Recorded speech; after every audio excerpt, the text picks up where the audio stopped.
गुरुकुल की इस कक्षा में आपका स्वागत है। मैं आशीष। चलिए शुरू करते हैं आज का अध्याय। प्यारे दोस्तों नमस्कार। टैली प्राइम की श्रृंखला में पिछली वीडियो में हमने F11 ऑप्शन को शुरू किया है, जिसमें हमने पहला फीचर बिल वाइज एंट्री को जाना।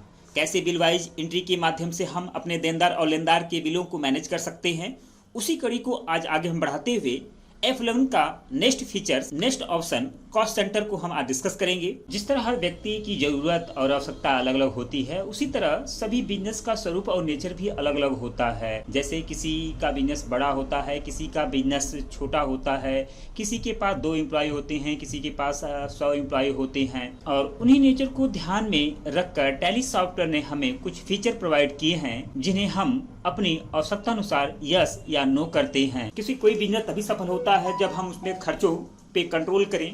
तो इस वीडियो में हम कॉस्ट सेंटर को इनेबल करना, कॉस्ट सेंटर को कैसे हम बंद करेंगे, डिसेबल करना, और अलग अलग लेजर पे हमें यस करना है कॉस्ट सेंटर को, किस लेजर पे हमें इसे नो करना है, इन सब टॉपिक को इस वीडियो में हम डिस्कस करेंगे। तो सबसे पहले हम आपको बता दें कि कॉस्ट सेंटर क्या होता है। कॉस्ट सेंटर से आशय लेजर के टाइप को डिफाइन करना। जैसे कंपनी में हम अपने मजदूरों को मजदूरी दी तो यहाँ वेजेज नाम से अकाउंट ओपन होगा और पेमेंट वाउचर में एंट्री होगी, लेकिन किस किस को वेजेस दी ये हमारा नाम नहीं आएगा। आप कई अकाउंट बना कर सकते हैं। ऐसे करने पे काफी ज्यादा एंट्री करनी पड़ती है।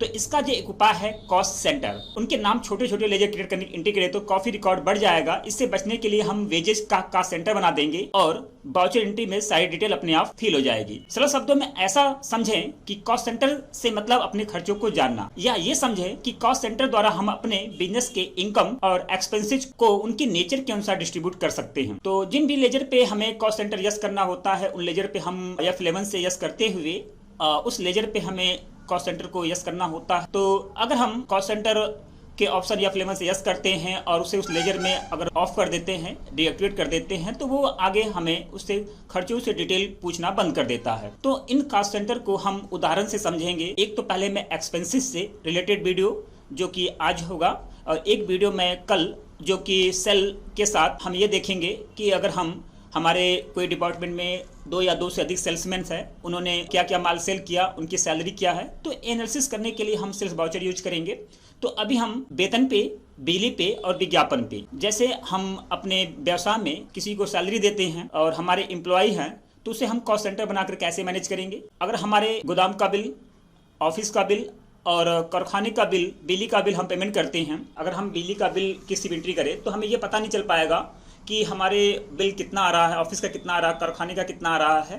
तो अब यहाँ पर सबसे महत्वपूर्ण बात यह है कि ऑफिस का बिल 2000 आ रहा है और गोदाम का बिल जो 6000 आ रहा है।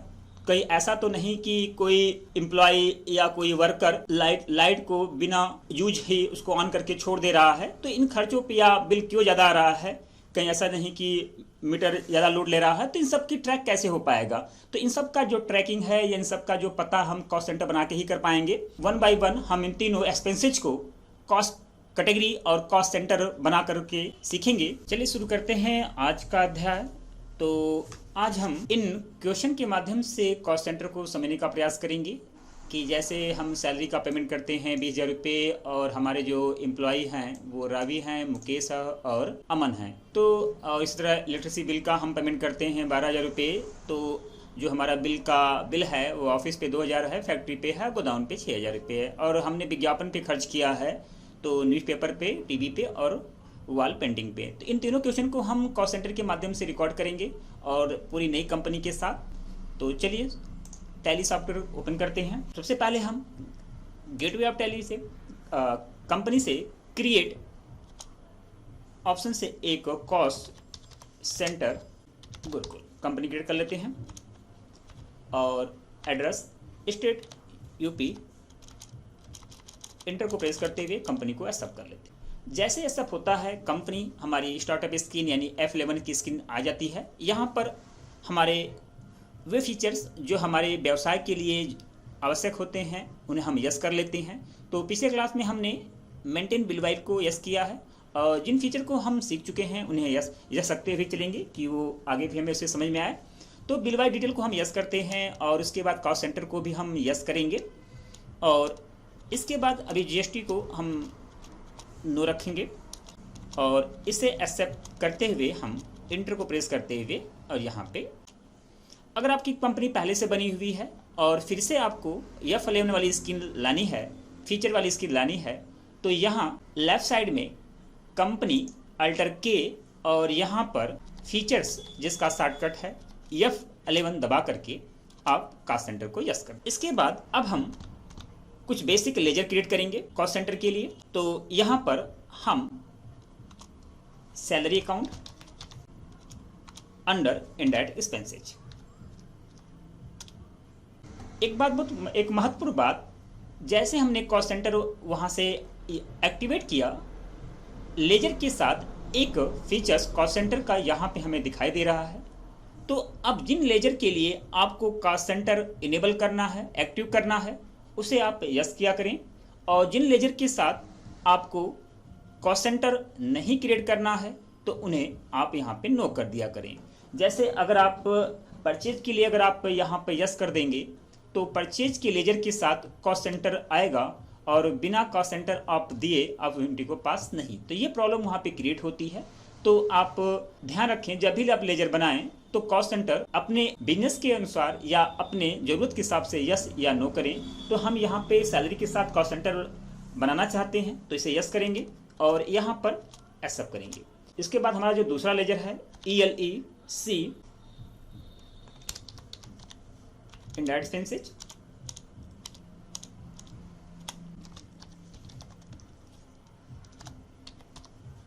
एडवर्टाइजमेंट इनडायरेक्ट, और कॉस्ट सेंटर को यस करते हुए हम इसमें भी सेम वैसे ही यस कर लेंगे। तो हमने लेजर क्रिएट कर लिया। अब हम चलते हैं कॉस्ट सेंटर क्रिएट करें। तो कॉस्ट सेंटर क्रिएट करने के लिए हमें कॉस्ट कैटेगरी की जरूरत पड़ती है। कॉस्ट सेंटर को डिफाइन करने के लिए, कॉस्ट सेंटर के ग्रुप को डिफाइन करने के लिए हम कॉस्ट कैटेगरी बनाते हैं, और वो कॉस्ट कैटेगरी हमारा यहाँ पे दिखाई नहीं दे रहा है। तो यहाँ ऊपर साइड में हमें शो मोर के ऑप्शन दिख रहे हैं, इस पर हम क्लिक करेंगे तो कॉस्ट कैटेगरी हमारा यहाँ पे शो होने लगा। कॉस्ट कैटेगरी पे आए और यहाँ पर जैसे ही मैंने कॉस्ट कैटेगरी पे इंटर प्रेस किया, हमें टैली ने क्रिएट न्यू और अल्टर एग्जिस्ट का ऑप्शन प्रोवाइड कराया। तो अगर आप टैली प्राइम में पहले से एक प्राइमरी कॉस्ट कैटेगरी पहले से बना है, अगर आप उसे बदलना चाहते हैं, उसके स्थान पे कोई दूसरा चाहते हैं तो अल्टर करें, नहीं तो नया के लिए क्रिएट पे क्लिक करें। और यहाँ पर आप एक एम्प्लॉय की EMPLOYEE एम्प्लॉय की एक कैटेगरी बनाते हैं, बाकी ऑप्शन को जैसे है वैसे रहने देते हैं। इसके बाद एक कैटेगरी हम इलेक्ट्रिसिटी की बनाते हैं ELEC, इसे भी एक्सेप्ट कर लेते हैं। और आप स्क्रीन पे देख रहे हैं कि हमें इलेक्ट्रिसिटी, एडवर्टाइजमेंट और सैलरी का पेमेंट करना है। तो हम यहाँ पे बेसिक जो कैटेगरी बनाएंगे, एक एम्प्लॉय का बना लेते हैं, एक इलेक्ट्रिसिटी बना लेते हैं, एक एडवर्टाइजमेंट का बना लेते हैं। तो यहाँ पे अगला हमारा हो गया ADVERTIESMENT एडवर्टाइजमेंट, और इसे भी एक्सेप्ट करते हुए यहाँ पे कॉस्ट कैटेगरी हमने आना। इसके बाद हम यहाँ पर कॉस्ट सेंटर क्रिएट करेंगे। तो कॉस्ट सेंटर हमें जो क्रिएट करना है, तो एक बार हम आपको फिर से वो स्क्रीन आपको दिखा देते हैं। तो यहाँ पर हमें सैलरी का पेमेंट करना है, तो हमने कॉस्ट कैटेगरी हमने बना लिया है एम्प्लॉय का, इलेक्ट्रिसिटी का और एडवर्टाइजमेंट का। ये 3 कॉस्ट कैटेगरी हमने क्रिएट कर लिया। अब हम बनाने वाले हैं कॉस्ट सेंटर।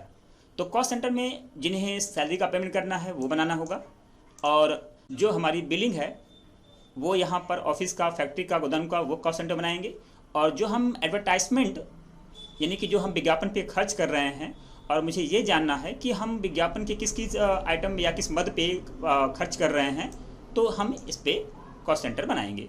तो कॉस्ट सेंटर के लिए हम फिर से वैसे ही आएंगे वापस, और यहाँ पे हम कॉस्ट सेंटर, तो कॉस्ट सेंटर हम सिंगल और मल्टीपल दोनों क्रिएट कर सकते हैं। तो हम आपको पहले सिंगल करके दिखाते हैं, फिर आपको मल्टीपल बताते हैं कि मल्टीपल आपको कैसे क्रिएट करना है।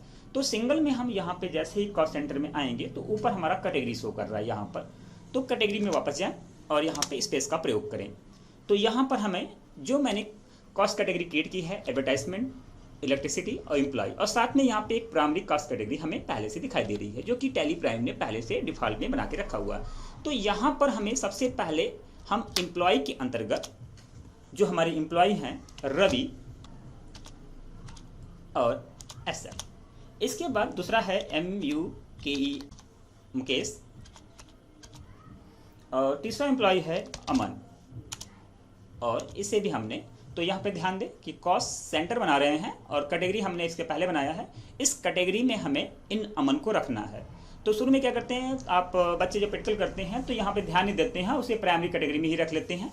तो इसे कैसे खोलते हैं, तो इसे हम अभी से ऐसा कर लेते हैं, बैक स्पेस। देखिए बैक स्पेस करें और स्पेस का प्रयोग करें। तो राइट साइड में आप इधर देख रहे हैं तो हमारी कैटेगरी आ चुकी है। अब जिस कैटेगरी के अंतर्गत आपको रखना होता है, जैसे अब मैंने तो यहाँ एम्प्लॉय हो चुका है। अब इलेक्ट्रिसिटी में एक मेरा ऑफिस का मीटर है और इसे भी एक्सेप्ट करें। और दूसरा है मेरा फैक्ट्री FACTORY फैक्ट्री का मीटर और इसके बाद एक मेरा लास्ट है गोदाम का मीटर और इसे एक्सेप्ट कर लेंगे। फिर वैसे ही बैक स्पेस का प्रयोग करें, स्पेस का प्रयोग करें और यहाँ पे मेरा लास्ट है एडवर्टाइजमेंट वाला। इस कैटेगरी के अंतर्गत हमने जो खर्चा किया है, जो पेमेंट किया है न्यूज़पेपर में और यहाँ पर इस इंटर, इसके बाद टीवी पे विज्ञापन मैंने दिया है वो, और लास्ट है वॉल पेंटिंग, दीवार पे मैंने पेंटिंग किया है। तो इस तरह हम अपना कॉस्ट सेंटर हो गया। तो अब इसे देखना है, तो देखने के लिए हम यहाँ पर अल्टर का प्रयोग करेंगे और कॉस्ट सेंटर यहाँ पे हमें दिखाई देगा।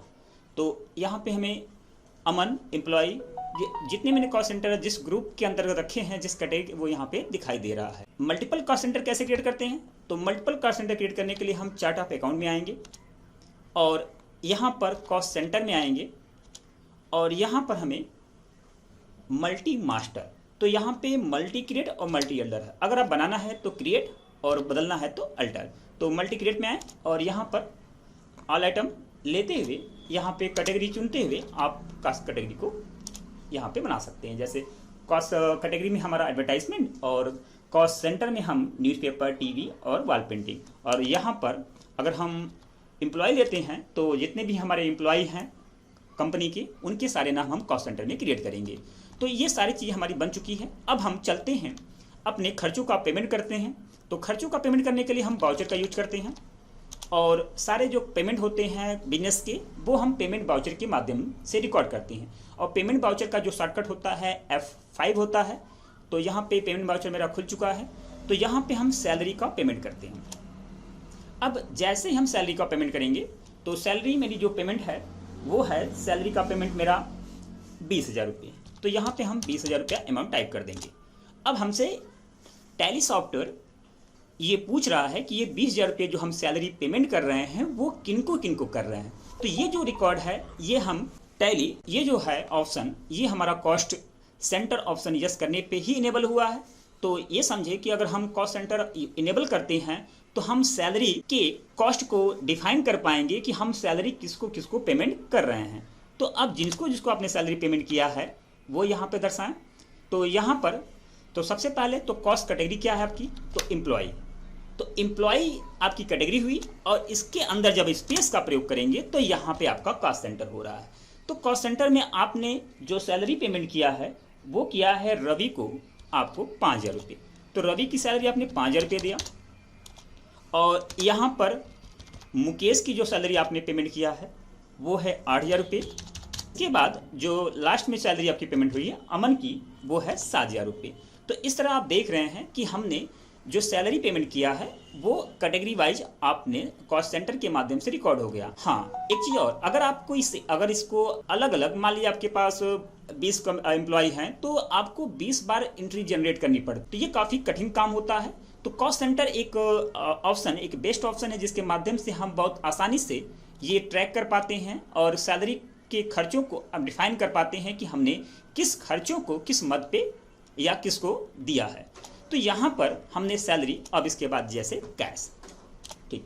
तो यहाँ पर जो हम एंट्री पास करते हैं, तो जब हम इसकी कॉस्ट सेंटर की एंट्री पास करते हैं तो इसका हमारे स्टॉक या जीएसटी या अकाउंट पे कोई प्रभाव नहीं पड़ता। तो अब इसे हम कैश के माध्यम से यहाँ पर एक्सेप्ट कर लेंगे। अब हम इसकी जो दूसरी एंट्री है उसे देखते हैं। तो नेक्स्ट है, हम इलेक्ट्रिसिटी एक्सपेंस से 12,000 का पेमेंट करने वाले हैं। तो electricity expense account debit to cash. अब इसके जो खर्चे हैं किस मद पे आया, किस ऑफिस पे कितना है, फैक्ट्री पे कितना है, इसे हम कैसे दर्शाएंगे। तो चलें, तो इसके लिए वाउचर सेम पेमेंट वाउचर में हम इलेक्ट्रिसिटी एक्सपेंसेज 12,000 रुपये। अब यहाँ पे जैसे ही हम प्रेस करेंगे कॉस्ट सेंटर कॉस्ट कैटेगरी, तो यहाँ पर हम अपना कॉस्ट कैटेगरी देंगे इलेक्ट्रिसिटी और कॉस्ट सेंटर देंगे यहाँ पर फैक्ट्री। तो पहले ऑफिस देते हैं। तो ऑफिस में जो मेरा पेमेंट हुआ है बिल का वो है 2,000 आया है, और फैक्ट्री में जो हमारा पेमेंट हुआ है वो 4,000 रुपये, और यहाँ पर जो मेरा बचा मेरा गोदाउन का जो पेमेंट है वो अपने आप 6,000 रुपया होगा। तो इस तरह हम कॉस्ट कैटेगरी के माध्यम से, स्क्रीन पे आप देख रहे हैं कि जो मेरा इलेक्ट्रिसिटी है ऑफिस का जो 2,000 है, और फैक्ट्री का 4,000 है, और गोदाउन का 6,000 रुपया है। तो कॉस्ट कैटेगरी के अंतर्गत इसे हम इस तरह पास करेंगे और इसे यहाँ पर बाय कैश। और इसका जो नेक्स्ट और लास्ट है एडवर्टाइजमेंट। तो आप स्क्रीन पे देख रहे हैं कि एडवर्टाइजमेंट है, और एडवर्टाइजमेंट की कैटेगरी है, और उससे कॉस्ट सेंटर न्यूज़पेपर टीवी, यानी कि हमने जो विज्ञापन पे खर्च किया है न्यूज़पेपर पे, टीवी पे और वॉल पेंटिंग पे, तो इसे हम कैसे कॉस्ट सेंटर के माध्यम से रिकॉर्ड करेंगे। तो यहाँ पर हम advertisement account debit to cash करना है, और अमाउंट मेरा 5,000 रुपये है, और इसके बाद इंटर को प्रेस करेंगे कॉस्ट कैटेगरी। तो कॉस्ट कैटेगरी हमारा जो हो जाएगा वो हो जाएगा एडवर्टाइजमेंट, और यहाँ पे जैसे स्पेस करेंगे तो यहाँ पर, तो जब आप प्रैक्टिस करें तो जब भी आपको कोई नया ऑप्शन आपको डायलॉग बॉक्स मिले तो वहाँ पे स्पेस का प्रयोग किया करें। जैसे हम यहाँ पे बैक कर रहे हैं और यहाँ पर, तो यहाँ पे जैसे हमने स्पेस किया तो हमारे पास न्यूज़पेपर वाला ऑप्शन खुल के आ गया। तो यहाँ पर हमने न्यूज़पेपर पे जो खर्चा किया है, पेमेंट किया है वो 1,000 रुपये, और यहाँ पे टीवी पे आपका 2,000 रुपये, और लास्ट में हमारा जो बचा हुआ है वॉल पेंटिंग। तो वॉल पेंटिंग में जो मैंने पेमेंट किया है, तो इस तरह बाय कैश। तो advertisement account debit to cash, और एडवर्टाइजमेंट किस किस जगह पेमेंट हुआ है, न्यूज़पेपर पे, टीवी पे और वॉल पेंटिंग पे। तो इस तरह हम इसे एक्सेप्ट कर लेंगे। तो इस तरह हम इन तीनों उदाहरण के माध्यम से हम आपको समझाने का प्रयास किया। आई होप ये आपको समझ आ गया होगा कि कॉस्ट सेंटर और कॉस्ट कैटेगरी क्या है और इसका यूज क्या है, इसका लाभ क्या है, आपको समझ में आ गया होगा। और अगले वीडियो में हम इसी कॉस्ट सेंटर से रिलेटेड सेल पर हम ये देखना चाहेंगे कि हमारे पास अगर कोई सेल्समैन है तो हम उस सेल की एंट्री में उसे कैसे कॉस्ट सेंटर बना करके एंट्री पास करेंगे, और उन सेल्समैन के रिकॉर्ड को कैसे हम ट्रेस कर पाएंगे। कि रिपोर्ट को देखने के लिए कॉस्ट सेंटर के लिए हम बाहर आएंगे स्कैप करते हुए। यहाँ पे डिस्प्ले शॉर्टकट डी प्रेस करें, statement of account shortcut yes press करें, और यहाँ पे कॉस्ट सेंटर शॉर्टकट सी प्रेस करें, और यहाँ पे कैटेगरी समरी शॉर्टकट सी प्रेस करें। तो यहाँ राइट साइड में लेफ्ट साइड में आप देख रहे हैं कॉस्ट कैटेगरी समरी। तो यहाँ पे एडवर्टाइजमेंट पे जो पेमेंट हुआ है वो 5,000 रुपया हुआ है, और किस पे पेमेंट हुआ है, न्यूज़पेपर, टीवी और वॉशिंग मशीन। इलेक्ट्रिसिटी का पेमेंट जो है 12,000 हुआ है। किस किस के लिए पेमेंट हुआ है, फैक्ट्री, गोदाउन और ऑफिस। और एम्प्लॉय के लिए जो पेमेंट हुआ है वो, यानी कि जो सैलरी का पेमेंट हुआ है वो अमन, मुकेश और रवि। तो इस तरह हम कॉस्ट सेंटर में खर्चों का, एक्सपेंसेस का हम भुगतान करते हैं। इस ऑप्शन से हमारे स्टॉक, जीएसटी या अकाउंट पे कोई प्रभाव नहीं पड़ता है। तो आज की वीडियो में हमने कॉस्ट सेंटर को जाना, और कॉस्ट सेंटर को हम अपने टैली प्राइम में कैसे इनेबल करेंगे। अभी हम ये आपको बताएंगे कि कॉस्ट सेंटर को अगर आपको बंद करना है तो कैसे बंद करेंगे। तो कॉस्ट सेंटर को बंद करने के लिए हम फिर से F11 पे जाएंगे, और यहाँ पर जिस कंपनी मैंने कॉस्ट सेंटर लगाया है उसे ओपन करेंगे, और यहाँ पर देखेंगे जैसे हम इंटर करेंगे ये स्किप कर जाएगा। ठीक, तो आपको कैसे बंद करना है, तो इसका एक ट्रिक है। तो आप यहाँ पर मेंटेन अकाउंट को आप नो कर दीजिए। तो जैसे ही नो करेंगे सारा फीचर्स फिर से डिसेबल हो जाएगा। फिर से बैक करिएगा और यस करते हुए जिन जिन फीचर को आपको यस करना है उसे यस कर दीजिएगा। और अब का सेंटर हमारा नो हो चुका है। ठीक, और इसके बाद एक्सेप्ट कर दीजिएगा।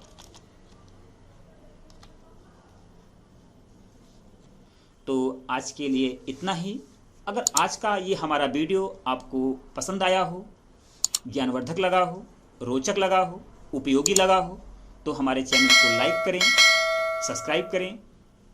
धन्यवाद।